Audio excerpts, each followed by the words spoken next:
Tu es Seigneur de ce peuple, tu es roi de ce pays. Tu es la lumière dans ces ténèbres, l'espérance des affligés et la paix des angoissés. C'est toi. Nul n'est comme notre Dieu. Nous sommes dans Matthieu chapitre 7, versets 1 à 6. Les 6 premiers versets, nous allons l'étudier sous le thème « Ne jugez point ». Dans le contexte qui est le nôtre ici à Bukavu, tout acte commis par quelqu'un, je peux me tromper, mais je pense il fait l'objet d'un jugement. Et vous ne pouvez pas vous dire que vous n'avez jamais jugé si vous n'êtes pas dans une situation qui va peut-être vous demander de juger. Mais je pense que chacun de nous ici, d'un moment à l'autre, vous avez jugé. Vous avez été victime d'un jugement. Beaucoup de gens nous jugent, les gens que nous connaissons, et même ceux qui ne nous connaissent pas nous jugent. Et suite à cela, les gens font malheureusement certains de leurs choix en fonction des jugements qu'on va porter sur eux. Au lieu de faire ce que vous pensez juste à vos yeux, et peut-être à vos yeux, et peut-être juste pour Dieu, vous faites des choses en fonction des autres, les autres vont vous juger. Et sont souvent les jugements positifs pour que nous soyons appréciés.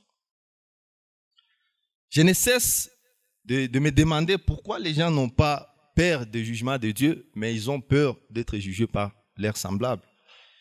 Et moi, je pense que la Bible est claire à ce sujet. Dieu a fixé un jour où il jugera le monde. Et si la peur de Dieu régnait dans nos cœurs, comme nous avons peur d'être jugés par nos semblables, je pense que nous ne serons pas plus mauvais que nous le pensions. Et dans ce passage de Matthieu chapitre 7, verset 6, nous allons découvrir ce que doit être l'attitude d'un enfant de Dieu, l'attitude du citoyen du royaume de Jésus face au jugement. Nous allons également découvrir la réponse de Jésus face à ceux qui se portent le juge des autres. Matthieu chapitre 7, versets 1 à 6. Ne jugez point afin que vous ne soyez point jugés, car on vous jugera du jugement dont vous jugez et l'on vous mesurera avec la mesure dont vous mesurez. Pourquoi vois-tu la paille qui est dans l'œil de ton frère et n'aperçois-tu pas la poutre qui est dans ton œil? Ou comment peux-tu dire à ton frère, laisse-moi ôter une paille de ton œil, toi qui as une poutre dans le sien? Hypocrite, ôte premièrement la poutre de ton œil et alors tu verras comment ôter la paille de l'œil de ton frère. Ne donnez pas les choses saintes aux chiens et ne jetez pas vos perles devant les pourceaux, de peur qu'ils ne le foulent aux pieds, ne se retournent et ne vous déchirent. Au verset 1er, nous voyons déjà Christ introduit ses enseignements par une interdiction de jugement. Au verset 1, il introduit cela par une introduction de jugement les uns envers les autres. Simplement parce que Jésus veut attirer notre attention sur la conduite des citoyens de son royaume, les uns envers les autres. Lorsque je vois un frère chrétien, une sœur chrétienne dans le péché, quelle est mon attitude? Jésus savait très bien que la tendance de tout et chacun, lorsqu'il voit quelqu'un dans le mal, c'est le juger, le critiquer, le condamner. Jésus savait cela. Maintenant, il aborde une relation que vous et moi devrions avoir l'un envers l'autre quand quelqu'un de nous s'égare de la volonté de Dieu. Et Jésus voulait nous rappeler à une relation d'amour, de miséricorde et non une relation centrée sur le jugement. Et face au jugement, la réponse de Jésus est claire. Le verset 1er. Ne jugez pas. Et peut-être si nous tournons nos Bibles dans Romains chapitre 2, verset 1, nous allons découvrir peut-être pourquoi aussi l'apôtre Paul défend de ne plus juger. Romains chapitre 2, verset 1. Ô homme, qui que tu sois, toi qui juges, tu es donc inexcusable.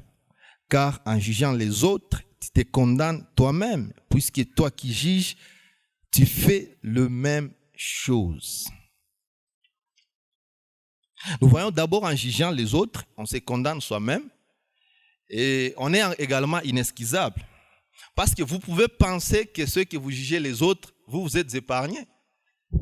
Mais non, quelqu'un peut faire ceci C'est vrai que toi, tu n'es pas dans ce qu'il fait, mais tu fais aussi autre chose qui mérite un jugement.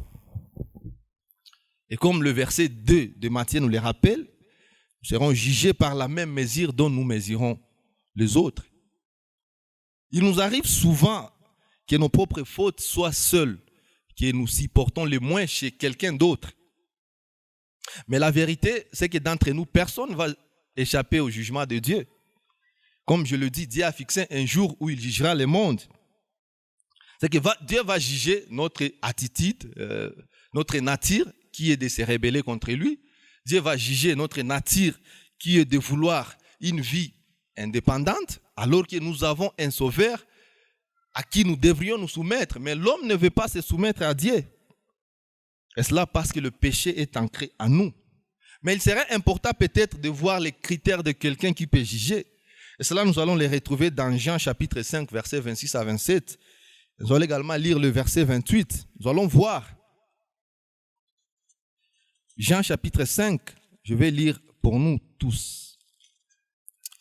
Jean chapitre 5, versets 28, 26 et 27.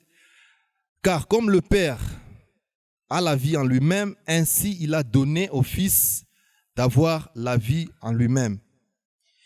Et il lui a donné le pouvoir de juger parce qu'il est le Fils de l'homme. Verset 30. Je ne puis rien faire de moi-même selon que j'attends. Je juge et mon Père et mon jugement est juste parce que je ne cherche pas ma volonté, mais la volonté de celui qui m'a envoyé. C'est que nous voyons que Jésus seul peut juger parce que ce pouvoir lui a été donné par Dieu. Non seulement cela, mais il peut également juger parce que son jugement est juste. Et enfin, parce que dans son jugement, il ne cherche pas à se plaire lui-même. Tout ce qu'il cherche dans son jugement, c'est accomplir la volonté de Dieu. C'est que vous voulez aussi juger les autres. Rassurez-vous que vous avez réussi ce pouvoir de Dieu, que votre jugement sera juste et que dans ton jugement, tu ne cherches que la volonté de Dieu. Et des fois, je m'arrête et je me dis, si la seule façon que Dieu sauve l'humanité était de donner la vie de son propre Fils, je pense que nous sommes plus pécheurs et plus mauvais que nous le pensions. Peut-être s'il y avait une autre façon, un autre moyen, Dieu pourrait le faire et l'utiliser. Mais la seule option était de sauver, pour sauver l'humanité, était la vie de Jésus. Et c'est pourquoi ces saluts de Dieu, nous ne les recevons que par la grâce. C'est par sa grâce, au travers les moyens de la foi, en Jésus-Christ seul. Et c'est pourquoi dans Romains chapitre 8, verset 1, Paul nous le rappelle, il n'y a donc aucune condamnation pour ceux qui sont en Jésus. C'est que nous sommes libres, que notre espoir pour nous les chrétiens, c'est Jésus-Christ seul et rien d'autre. Il n'y a donc aucune condamnation. C'est que les choses passées ne comptent plus. Et maintenant, nous qui sommes devenus les citoyens du royaume de Dieu, quelle attitude devrions-nous avoir lorsque nous voyons quelqu'un dans le péché, lorsque nous voyons un frère s'égarer de la voie de Dieu? Je pense que Jésus nous donne un modèle. Dans Matthieu 18, versets 15 à 17, Jésus nous donne un modèle. Si ton frère a péché, va et reprends-le entre toi et lui seul. S'il t'écoute, tu as gagné ton frère. Mais s'il ne t'écoute pas, prends avec toi une ou deux personnes afin que toute l'affaire se règle sur la déclaration de 2 ou de 3 témoins. S'il refuse de les écouter, dis-le à l'église. Et s'il refuse aussi d'écouter l'église, qu'il soit pour toi un païen et un publicain. Voilà c'est dans quoi Jésus nous appelle. Que lorsque nous voyons quelqu'un dans le péché, ce n'est pas à nous de le juger. Parce que nous n'allons pas juger les gens. Parce que notre jugement ne sera jamais juste. Et si nous jugeons, c'est bien. Mais en jugeant, recherchons quand même la volonté de Dieu. Et nous avons vu, Jésus le prononce. La volonté de Dieu est que tout homme soit sauvé et parvienne à la connaissance du salut. Et si nous voulons également juger, c'est ce que nous serons en train de rechercher. Faire en sorte que la personne se répande. Qu'il se détourne de la voie et revienne à Jésus-Christ. C'est d'annoncer l'évangile à cette personne. C'est d'annoncer à la personne que non, voilà, tu es peut-être plus mauvais que tu ne l'imaginais. Mais Jésus nous a également apporté une grâce au-delà de nos péchés. La grâce qui nous a sauvés, la grâce qui nous a réconciliés avec le Père.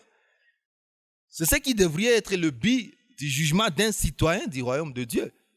aider les autres à venir à Jésus.